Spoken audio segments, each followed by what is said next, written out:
Dans cette vidéo, nous allons décrire la fiche de cours numéro 3 sur la mécanique.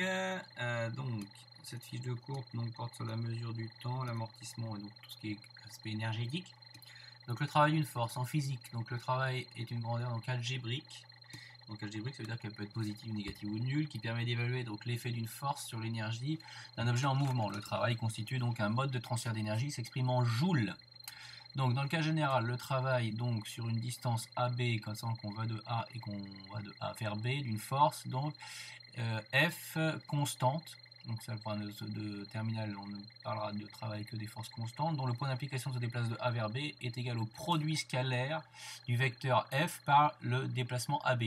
Donc c'est une notation. Donc le travail, donc pour aller de A à B de la force, c'est F vecteur scalaire AB vecteur, et ça, vous avez dû voir en mathématiques que c'est égal à la norme de ce vecteur-là fois la norme de ce vecteur-là fois le cosinus qu'il y a entre les deux angles.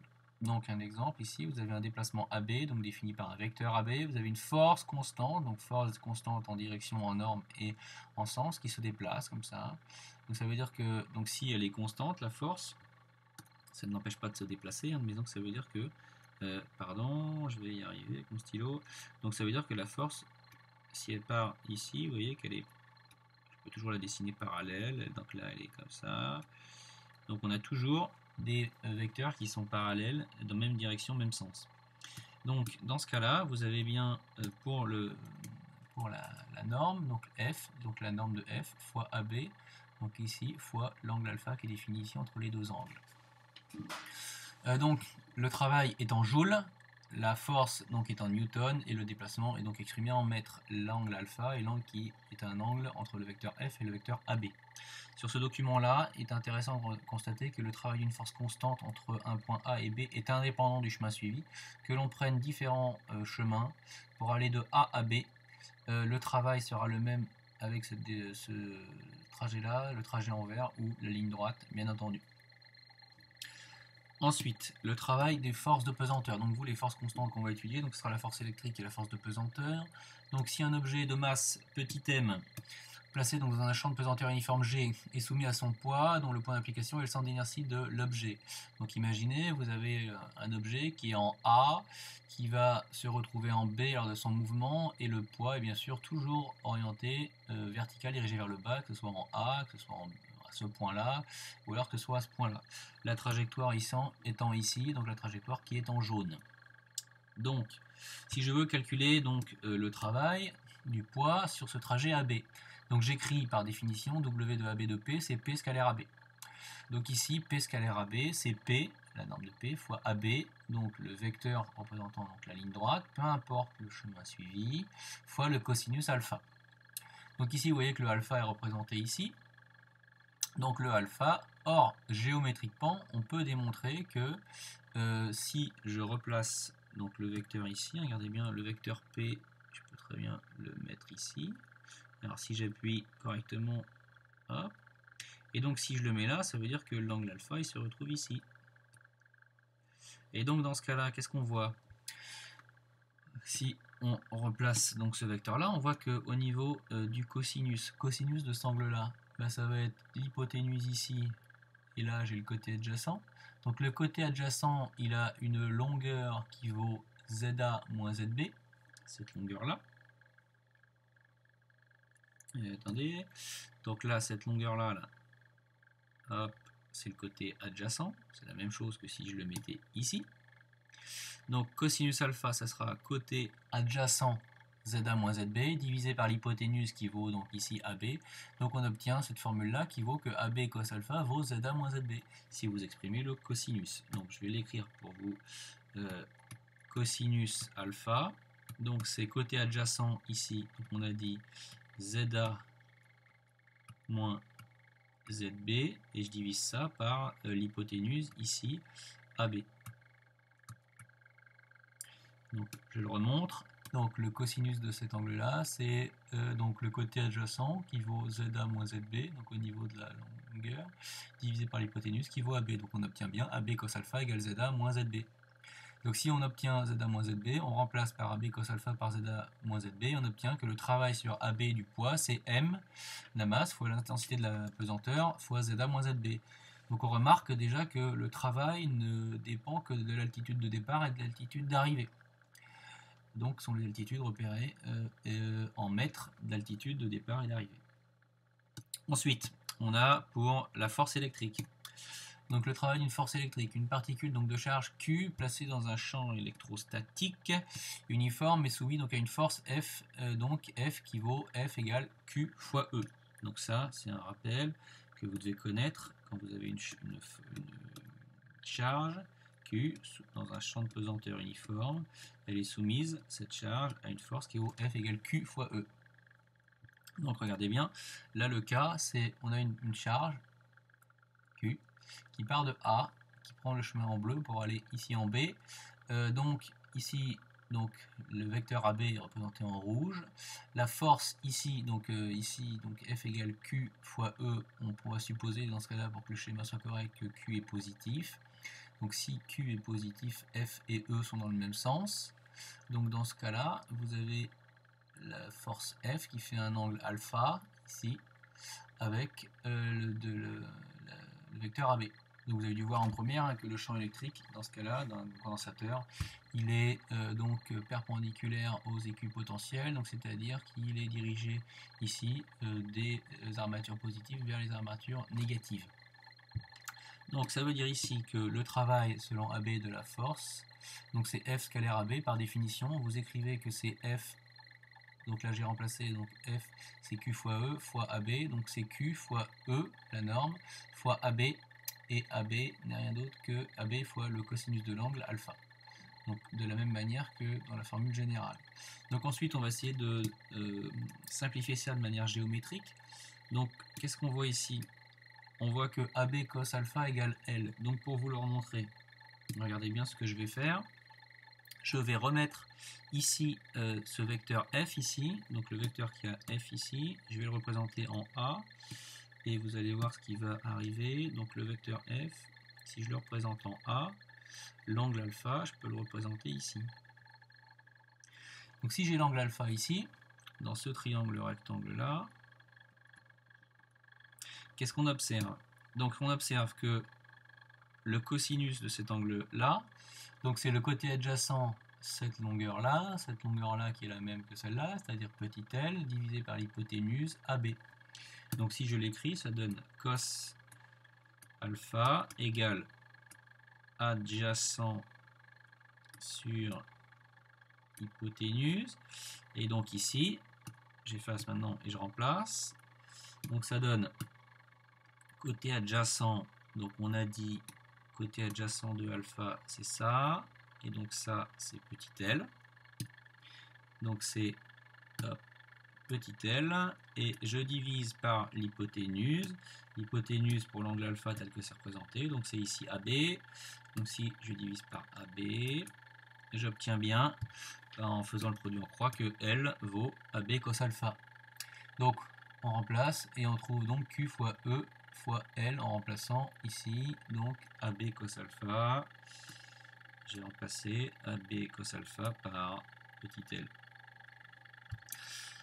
Vous avez dû voir que la tension est reliée aussi au champ électrique par UAB égale E fois L. Donc ça c'est une formule de cours de première, et donc dans ce cas-là, E fois L donne la tension. C'est pour ça qu'on trouve la formule générale qui est que le travail selon AB d'une force, de la force électrostatique, c'est la charge Q fois la tension UAB. Donc ensuite, on vient de démontrer donc les deux travaux des forces dans le cas donc d'un champ de pesanteur et d'un champ électrostatique constant. Pour les forces conservatives et non conservatives, force de frottement. Donc si le travail d'une force est indépendant du chemin suivi, c'est-à-dire qu'il ne dépend que de la position du point de départ et du point d'arrivée, donc on dit que la force est conservative. Donc la force de pesanteur et électrostatique sont conservatives, elles ne dépendent que du point de départ et du point d'arrivée. Pour ce qui est par contre du travail des forces de frottement, donc imaginez ici, vous avez donc une balle ou une bille, peu importe, qui a un sens du mouvement qui va donc de gauche vers droite. Elle est soumise donc à son poids, la réaction du support, elle va de A vers B, mais elle est soumise à des forces de frottement étant bien entendu opposées au mouvement. Donc dans ce cas, lors du mouvement rectiligne de longueur AB, le travail de la force de frottement d'intensité constante est donné par, toujours pareil, formule de cours, FAB de F, c'est F scalaire AB, et ça c'est la norme de ce vecteur-là fois la distance fois le cosinus de l'angle. Donc là, en résumé, pour écrire ça, vous ne faut pas réfléchir, vous appliquez la formule de cours. Or, la force de frottement étant de sens généralement opposé donc avec le mouvement, donc là on voit bien que si on va de A à B et le vecteur F ont des sens qui sont opposés. Donc si je remets ce vecteur F et que je le représente par rapport à ici, qu'est-ce qu'on observe au même point d'application, ici là, ben, on voit bien que le vecteur AB, et si je représente le vecteur F ici, on voit bien que les deux vecteurs, l'angle qu'il fait entre les deux là, cet angle là, c'est alpha. Donc c'est le alpha qu'il y a ici. Et bien donc ce alpha il vaut 180 degrés. Et s'il vaut 180 degrés, ben ça veut dire que le cosinus vaut moins 1. Et donc dans ce cas-là, le travail il vaut moins F scalaire AB. Et il est surtout inférieur à 0. Et vu qu'il dépend encore de AB, que je ne peux pas simplifier ça, ça veut dire que dans ce cas-là, il dépend de AB, donc il dépend du chemin suivi. Donc le travail d'une force de frottement dépend du chemin suivi, il est inférieur à 0 et il dépend du chemin suivi, donc c'est pour ça que les forces de frottement sont des forces qu'on appelle non conservatives. Alors ensuite, paragraphe sur les transferts d'énergie. Donc les forces conservatives et énergie potentielle.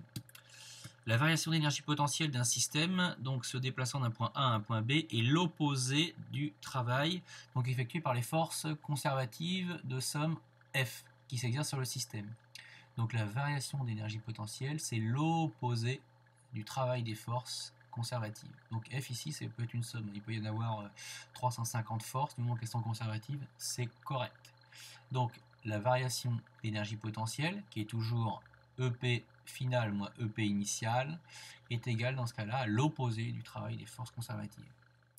Conservation de l'énergie mécanique. Lorsqu'un système est soumis à des forces conservatives et ou des forces non conservatives dont le travail est nul, son énergie mécanique se conserve.